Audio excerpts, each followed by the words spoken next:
Hi and welcome to The Real Women of Boxing, episode 13, where women with working knowledge and experience of the fight game bring you the latest interviews, news and reviews.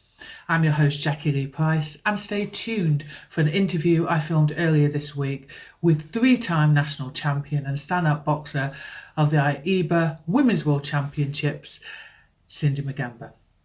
Here's the latest news. After all the talk of Angel Fernandez being Anthony Joshua's main coach, it's been reported that AJ has hired Robert Garcia to train him for his second fight against Alexander Usyk. That fight is slated to take place on July the 23rd in Saudi. And I guess the question is, can AJ gel with a new coach in such a short space of time? Drop your comments in the comment section. Deontay Wilder confirmed this week that his journey isn't over. Despite his losses, he remains number one ranked contender in the WBC rankings. Do you want to see more of Deontay Wilder? If so, who would you like to see him fight next? Ellen Mekhaled versus Delphine Persoon for the WBC silver featherweight title on the Abu Dhabi Unity boxing event. Ellen had announced her retirement from the sport shortly before, so I was really surprised that she took this fight. This turned out to be a great little fight. Straight from the bell, Delphine used her fast hands and feet to get into range, and to be fair, she put it on Mekhaled. What she lacks in finesse, she makes up for with her strength, her high work rate, and of course her heart. Mekhaled seemed unfazed by her opponent, and in the early rounds she kept it long range and was sort of staying on her bike. But when she tried to set her feet and attack, it was difficult for her to sit down on the shots and penetrate through Persoon's work and hurt her. Having said that, that looping backhand and that lead hand hook was finding its way home. But Persoon is a take one to land one sort of fighter, and she was countering with some clubbing shots. So I don't think it's necessarily ability that will get Persoon's opponent the win. They would have to be confident in their ability, plus be like 1,000% confident in their engine, because that's what I think a lot of fighters get intimidated by. Persoon's engine is literally crazy. There's little gear change. It's like 0 to 100 and then 100 like throughout. Unfortunately, Ellen lost by unanimous decision, but I'd love to see her fight again. Check out an earlier interview I did with her. It could be here, or it might even be here. Oh, and male trainers, please do me a favour. Learn how to tie female fighters' hair properly. Want to support our channel? Please consider buying some merchandise. The link is below. Oh, and we're looking for a sponsor, so if you're interested, drop us a line. Gervonta Davis versus Rolando Romero. Davis retained his WBA lightweight title after a KO victory. After all the pre-fight hype, I was really looking forward to this fight, but I'm sorry to say I was left a little bit dissatisfied and wanting more. Romero came out, he looked dominant, but Davis, he was testing the waters from literally the first minute. It was like, if I do this, how does he react? And if I do that, okay, this is what he does. Some people don't like those types of chess matches. I don't mind them, but you have to include some sort of good bursts of action. Romero seemed to struggle with the southpaw stance and just sort of followed Davis around for most of the fight, failing to cut him off. Some people were moaning that Davis ran all night. So let's remind the casuals that the name of the game is hit and not get hit. But could Davis have engaged more in the early rounds? Yes. It felt like he was doing the bare minimum, looking for that one punch KO. And if I'm honest, maybe he's one of those fighters that wants to look good and slick all the time. And there's nothing wrong with wanting to look good, but you know what? He was never in any trouble, but it just lacks, the whole fight just lacked a little bit of spark until Davis walked Romero onto the hook, which finished the fight. Some of the fights coming up this week include Kenichi Ogawa versus Joe Cordina in an IBF super featherweight world title bout, and that's in Cardiff. Sky Nicholson versus Gabriella Bouvier in her 4th professional fight, is also on the Ogawa Cordina undercard. Monique Bucks will be making her professional debut on the same card, and on the small horse scene, Dee Allen will be out for her 2nd professional fight. Catch her podcast here, or it might be here. On Sunday, the 5th of June, George Kambosos Jr. versus Devin Haney will take the stage for the undisputed World Lightweight Championship. That is going to be such an absolutely cracking fight. Please don't forget to like, subscribe, hit that notification bell so you know when we drop new content. I am absolutely ecstatic that I have the most amazing boxer. She is a three-time national champion, and she's literally just come back from the AIBA Women's World Champions, Cindy Ngamba. You alright, Cindy? I'm good, thank you. I hope you're okay too, Jackie. I am. I love to see that smile. Everyone says that. That's my smile. I try not to. People would say when I smile, my eyes just close, but I can actually see. My eyes are not closed. I can actually see. No, do you know what? I absolutely, it does. It warms me. It really does warm me. A lot of people say that too. I'm not the first one. Well, hopefully I can keep on smiling for the rest of my years. Well, it's better than frowning, isn't it? True. Yeah, let me tell people tuning in a little bit about you. You won your first belt, your England boxing national title at 81 kilos.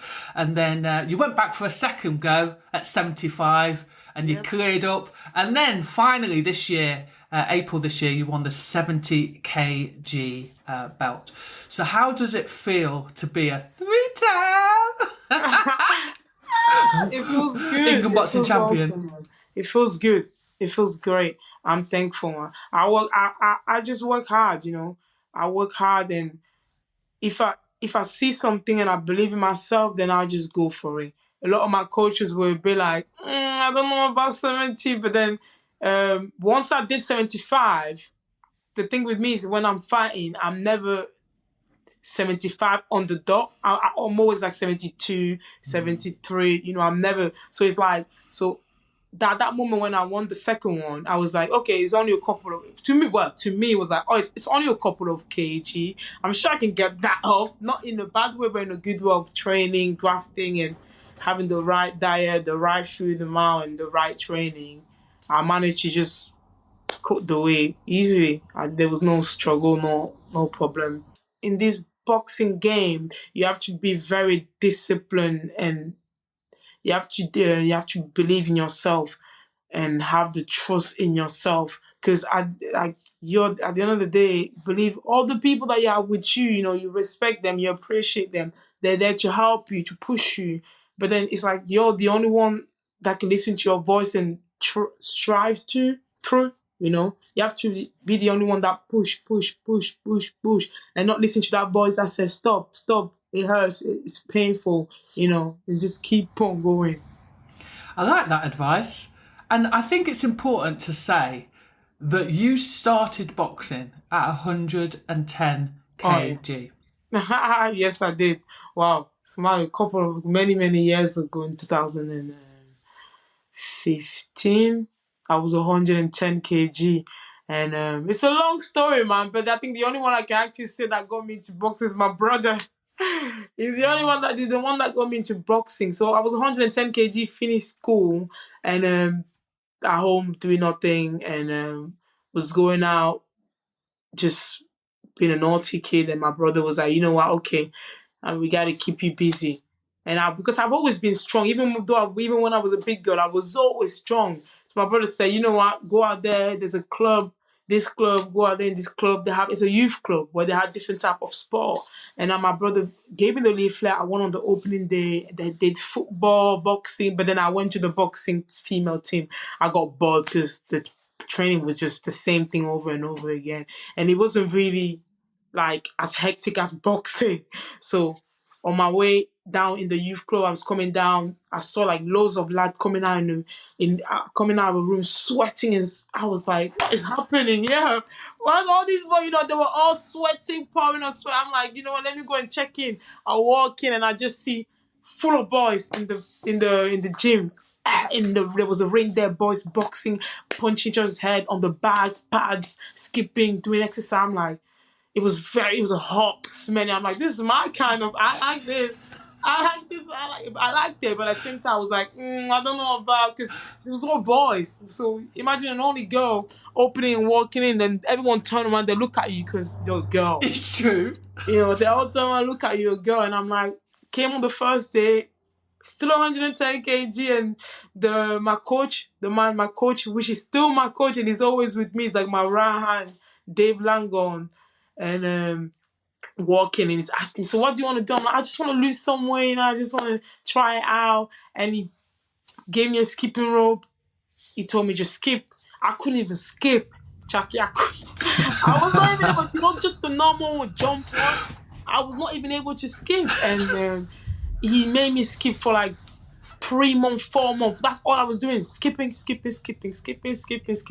And I just kept on coming over every day, thinking that it's going to make me hit the pad, show me something boxing. He was like, no, handed me a skipping rope.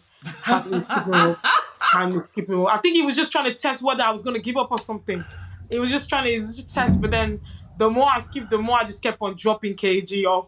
The more I skipped, the more I kept on dropping kg, and I kept on getting better at skipping. 4 months later, he saw that I was still there, and then that's when it all started. He started showing me the footwork, feet work, moving my feet, and then from moving my feet, using my hands, from using my hand, moving my head, then from moving my head, moving inside the ring and partnering up with the people, the boxers, and I was getting the ring. And for those couple of years, I just kept on sparring lads, beating me. They were beating me up. But then I just kept on coming. And I get in the ring and they're beating me up 10 times, and I'm beating them 1 time. And that 1 time, I will carry that 1 time with me and be like, yes, I got you 1 time.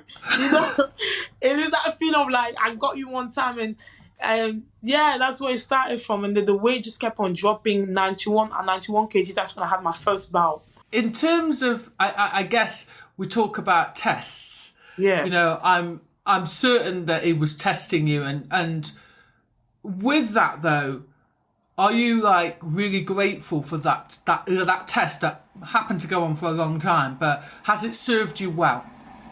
Oh, we still talk about it. Funny enough, I still talk about it with him every day or every year. Because if he did not put that, that discipline or that pressure on me and that test on me, I would have not have the confidence I have right now and the belief in myself, because I know I worked hard. You don't get me wrong, there were days during that 4 months where I thought, oh my God, man, all I do is just skipping. What is happening? But then within that couple of seconds, I had that switch on and switch off of like, okay, you just need to keep on going, Cindy, because there's better days ahead, you just need to keep on going and believe in yourself. But then I believe if he did not put that pressure on me and he did not put me to those 4 months, I would have not got where I am right now. Totally. You need someone, you need a coach that has to be disciplined with you and just explain to you that it's not all fun and game, it's not all fun and game. But also it's not just about fun and games, it's about creating resistance and a pattern of discipline, like you said. And, this will always stand you in good stead. I want to talk about, you've won your 3 belts, and then what happens for the people that don't know. Yeah. You end up getting the call up to GB to go to the training camps. And unfortunately for you, you weren't able to box for GB. We'll talk about that a bit later because of your refugee status. But you were going up and you were training with them, and you were able, thankfully, to go to the Women's World Championships as part of the AIBA Fair Chance team.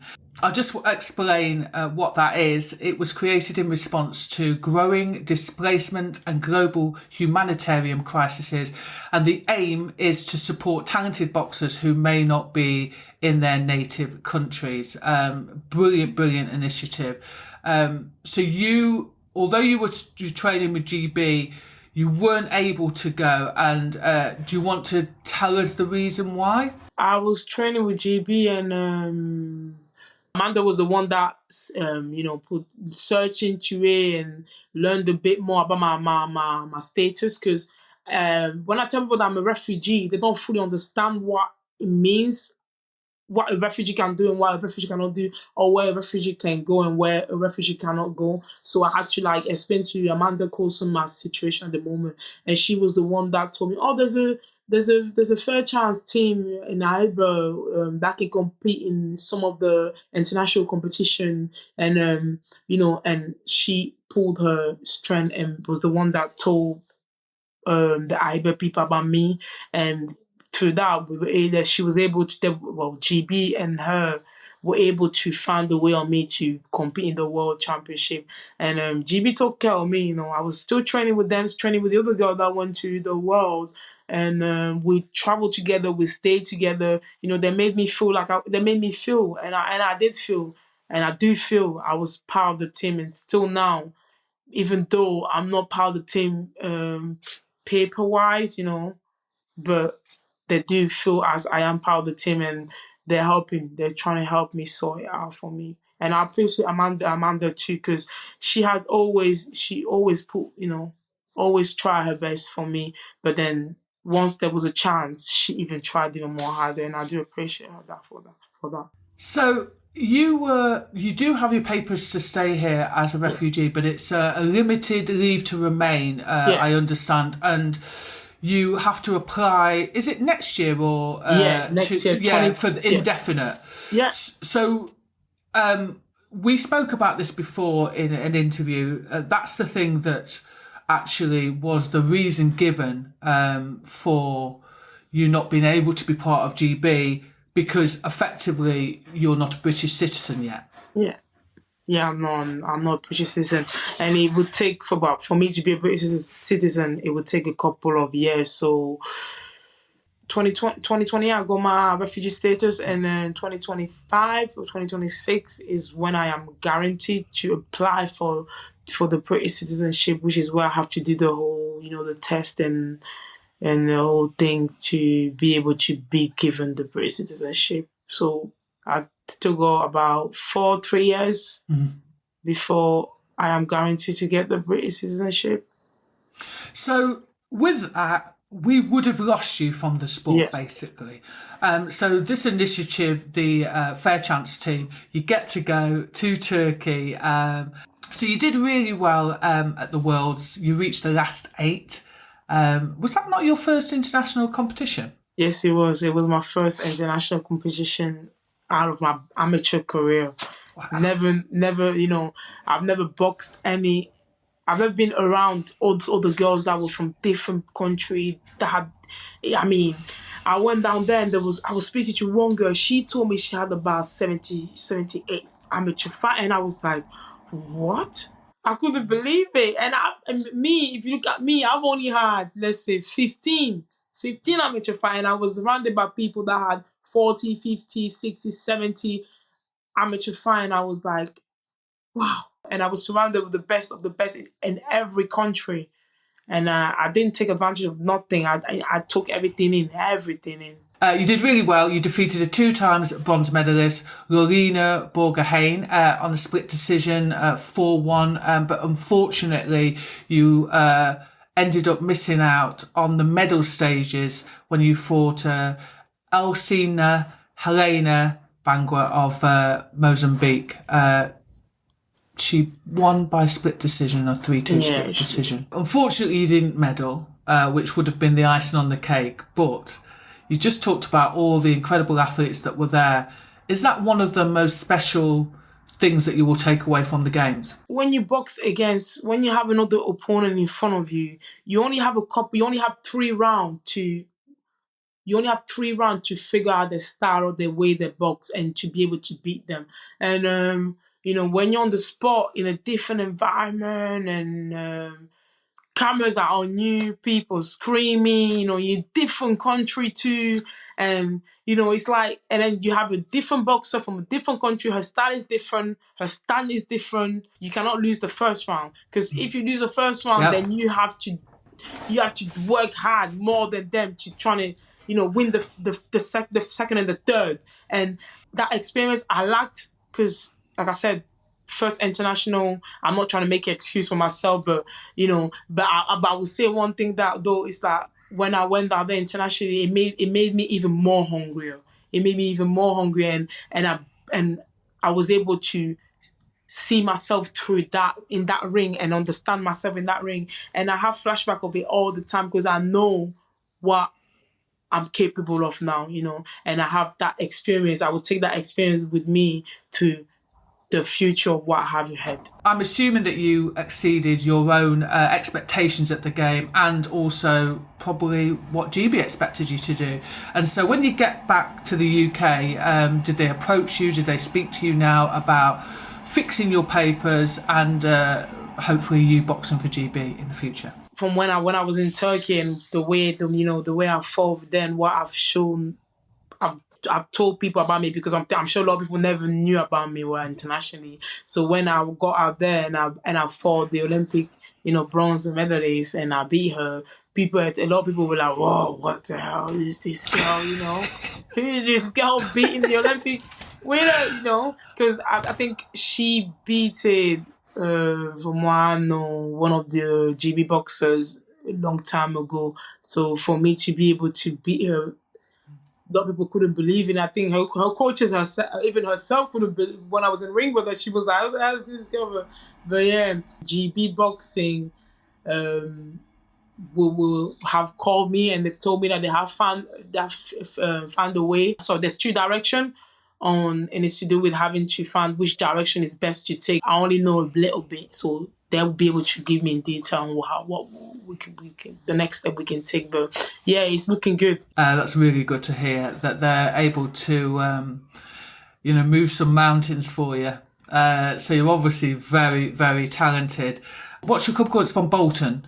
Yeah, it's from Bolton. It's called Elite Boxing. Elite Boxing. So the amateur name is Halliwell ABC. I think what happens a lot of the time is people forget about, the grassroots side. They've laid the foundations. And so do you find it quite easy to slot into the whole GB thing and be disciplined enough to do obviously the 3 times training a day, etc.? I know you've got to do it, but do you find it quite easy because you've got that mindset? Mindset is part of it because if you think about it, I've changed from ever since I started boxing. I've been in 3 gym now.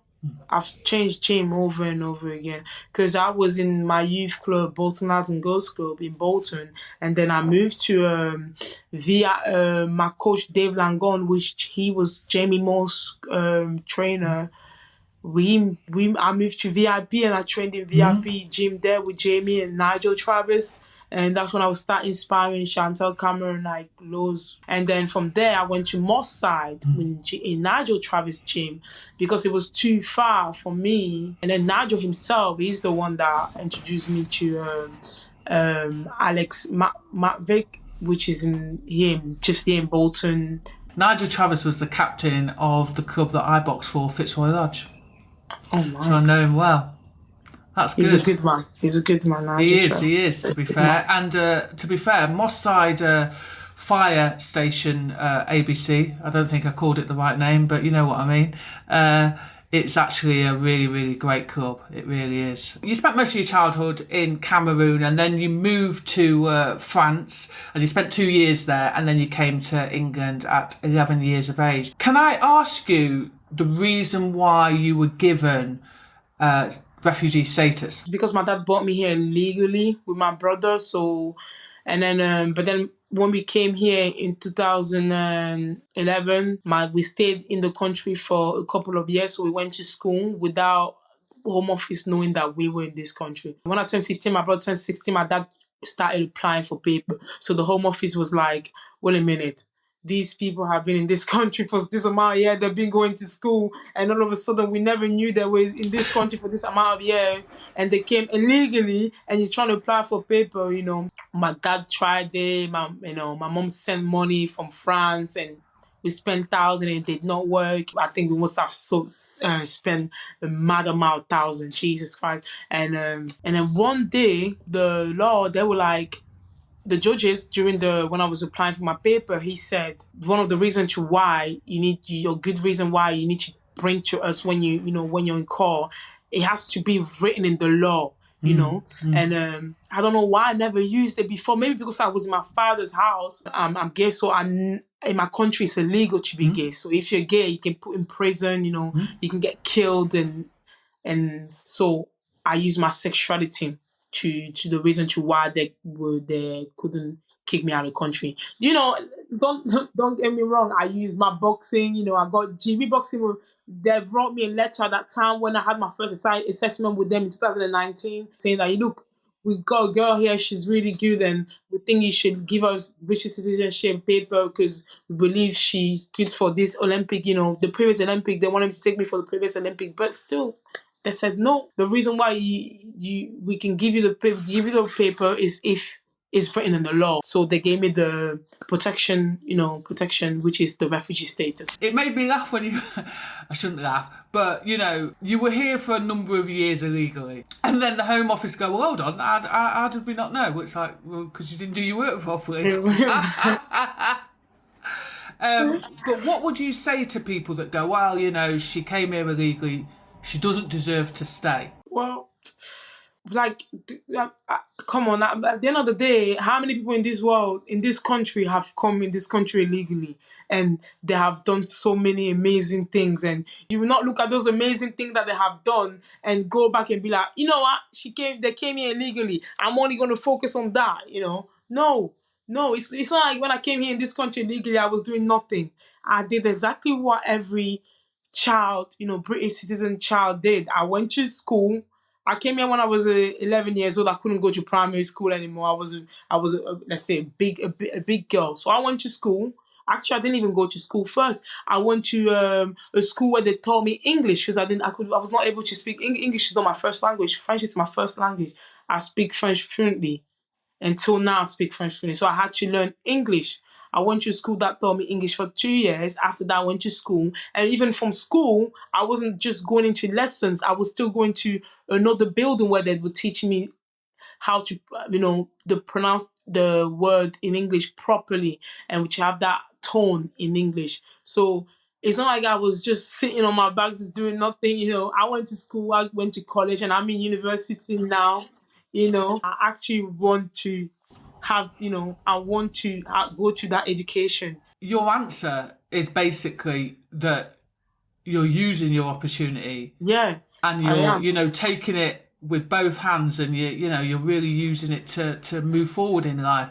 And going back to what you were saying about you have to find a legal reason, before people start saying, well, she could have just come up with that. Actually, that's what lawyers do. They go, well, we need to do something that's in the law, that's written in law.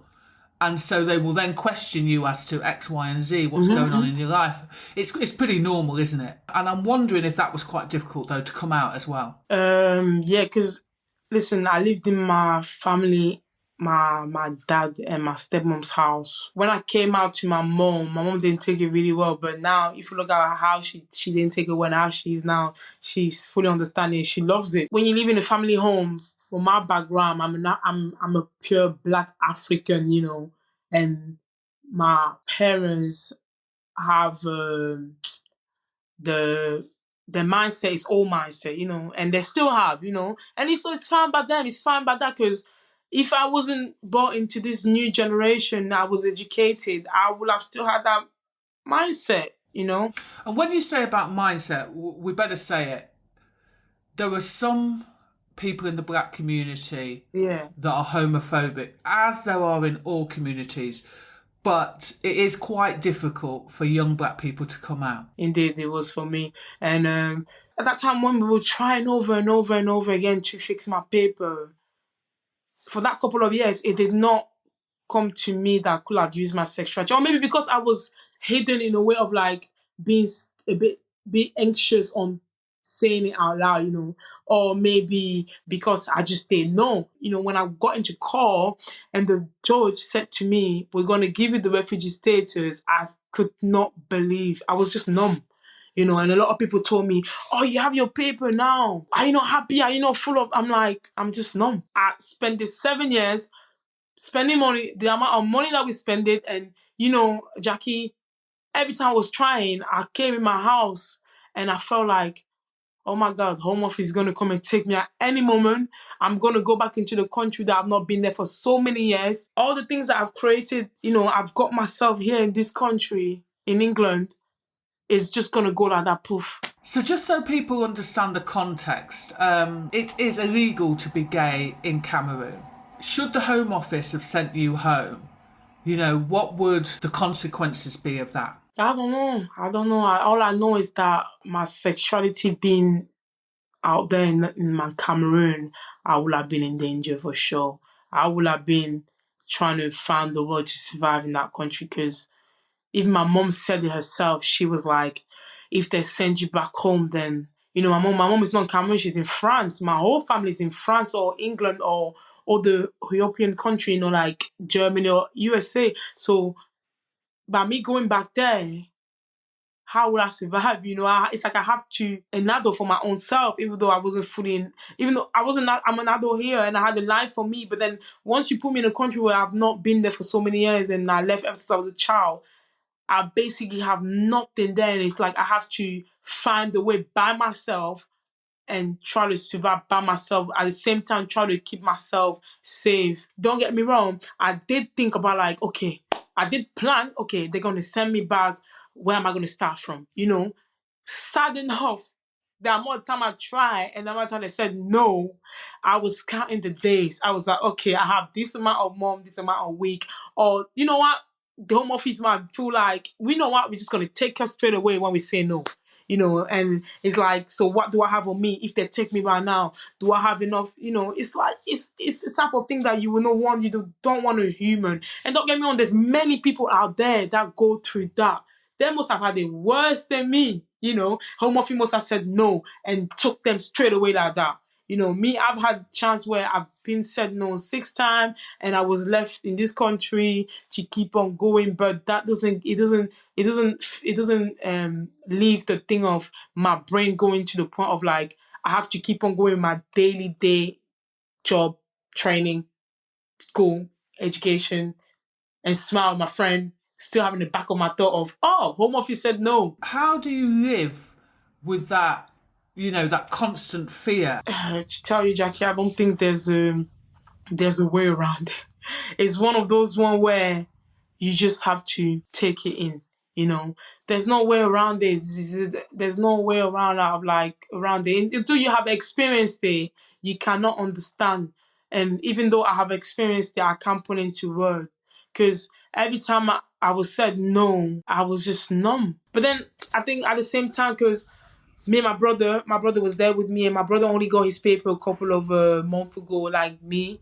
And both of us were going through the same thing. So I think if you're there by yourself, it's more harder. But when you have someone that's related to you, your blood, and they've been there with you ever since you guys were born in this country together, and you were young at the same time, you lived through everything, then you have someone to rely on, just like he has someone to rely on too. What would you say to people that complain about refugees, complain about the amount of refugees that come to the UK, and in some people's mind come to, take the benefits, just take? What would you say to people that have that kind of mindset? It's funny. It's funny enough because I've always had this question in my head of like, what would I say to people that say refugee people, they don't work hard and all this thing, but what I would say is, until you've been in the situation that they have been, do not give your opinion. Do not give your opinion, or do not say something, because you don't know what the person will have gone through. It's like judging a book by its cover. You're judging a book by its cover. You're judging someone because there's that refugee word put on them, and automatically you're assuming anything you want. And once you start assuming, you start giving your opinion on things. And once you start giving your opinion on things, then that's where it escalated. That's where everything escalated. And also, I think people give an opinion on something from an uneducated place. Do you know what I mean? Yeah, I get what I mean. And it's very sad because there's a lot of people, in my town mainly, or in England mainly, that don't understand refugee. Well, people see on news, or people from other country have been taken out of the country because their country is in danger and they're being given the refugee status. But they don't explain what it means though. Yes. What does refugee mean? You don't understand the amount of time I had to explain to people what refugee mean. And when you explain this to people, it's too much because it's too much to understand. Not many people have met a refugee. No. And so they probably don't have those conversations or the conversations that we're having now. I think that when something doesn't affect certain people's lives, they literally don't care. I guess another question would be, how has the LGBTQ community accepted you in the UK? So, me really, I'm not really, from my life perspective, I see in a way of like, I'm Cindy. I'm not, when people see me, they don't be like, oh, I'm gay. They don't see me as, oh, you're gay. I've always been like, look at me and see me as, oh, this girl is a boxer, or this girl is Cindy, this girl, I like this girl's smile, or I like this girl's attitude, her personality, but don't really look at me of like my sexuality. And me in my life, I believe I've always accepted it. I've always embraced, people, and that I'm gay on my sexuality. I've always said this. If you don't ask me about, oh, Cindy, are you gay? If you don't ask me about my sexuality, I won't tell you my sexuality. I'll speak to you like a normal human being, but I won't bring my sexuality straight away. I'm like, oh, nice to meet you. I'm gay. Nice to be fair though, and again, I understand why. But to me, it's like the fact that you still have to come out. I'm just like, are we still on that level? But I understand why people have got fear behind it. Yeah. But sometimes I do wonder, we're in 2022 and we're still having these same conversations. That's crazy. It's so sad. It's very sad. It's a sad world, really. I guess most people would want to be in part of a community because they would feel safer there and understood. Right, I understand that now. But then the thing with me, Jackie, I've always been, what's the word? I've always been not private, but like a person where I just keep my surrounding to myself, and I keep and then I have a circle where there's me and there's like loads of people out there outside the circle, that are me and I interact with, but then it's to do with who's actually inside the circle with me, who's actually, and if you look who's inside the circle with me, I would say approximately about 5 to 4 people, and that include my mom. Yeah. That include my mom and my sibling, and 5 to 10 people, and that include my siblings and my and it's very rare for me to like have like adding extra people inside that circle. I love who I am, and I embrace my sexuality. But then, like I said, there's people that they have like 100,000 million inside the circle. Because my family and my friend, my best friend, I can tell them everything. So I see in a way of like, I have all the friend in boxing wise, but my family are the one that always stood by me from difficult time. That time when I was struggling with my papers and struggling with my sexuality. I came out to my brother, and I was I was in my room one day rehearsing. I'm gonna tell my brother when he walks in the house. I was like, I'm gonna tell him this. I'm gonna speak to him like that. And he walked in and he was like, what's wrong with you? Why do you look sick? Because my brother can tell when I'm stressed or when I'm not feeling good. And that's one thing I hate about him. He can tell things up, and he knows me inside out. And till this day, I'm like, till this day, I get angry at him because he knows me inside out, and I don't like when someone knows me inside out, And I literally stood there for 20 minutes or half an hour trying to like for it to come out, and then when it came out, it was like, oh, okay. Oh, do you want to keep on? Do you want to go and do that thing? And I was stood there like, hold on, wasn't it supposed to be dramatic? I mean, wait a minute. I've just told you something that I've seen so many people telling, and their family or their close one go ballistic. And my brother was just like, "Oh, okay, that's fine. Let's move on now." Let's just move on. And then from that his reaction, I was like, wait a minute. If my brother react like that, what makes me think telling my older sibling won't react? And I told my older sibling, they're like, we already knew Cindy, we already knew, we already You're knew late. that. You know. You're late to the We were party, just waiting for, Cindy. we were just waiting for you to say it. I was like, maybe now, guys. I mean, Yeah. you know, anxious, and I like so much pressure. I build up about myself, and so from the point I'm trying to say is that if my family were able to accept me like that, then I'm happy. That's all I need. I don't need nothing else.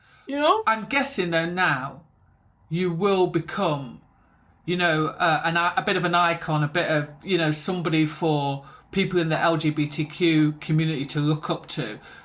Would you be happy with that status? I would love it, man. I love it. I love it so much, and not only for my sexuality, but someone that's an LGBT and refugee. A refugee. So that I hope one day there's someone that be like, oh, you know what? I am who I am. I'm a refugee too. And there was a girl out there that was in the same situation, same label, that went through the same thing that I went through. And I can maybe find some type of that can motivate me, educate them. I'll love it. I love it. And it's not finished. I'm not finished yet, I'm not even halfway to 50%, And before the next generation come, I hope I'll be 100% there, with everything that I am achieving. Hopefully, praise to God. Yeah. So will you be able to compete in the Commonwealth Games?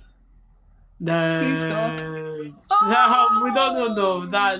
That's a difficult question, but I don't really know. Yeah, I don't really know. But one thing that I know is that I will be going to the The Europeans. Europeans in October, but we're trying to sort things out. Though it's not fully done though, but we're trying to. But I know yeah, with your little smile, there's something going on, but it's not. Yeah, but anyway.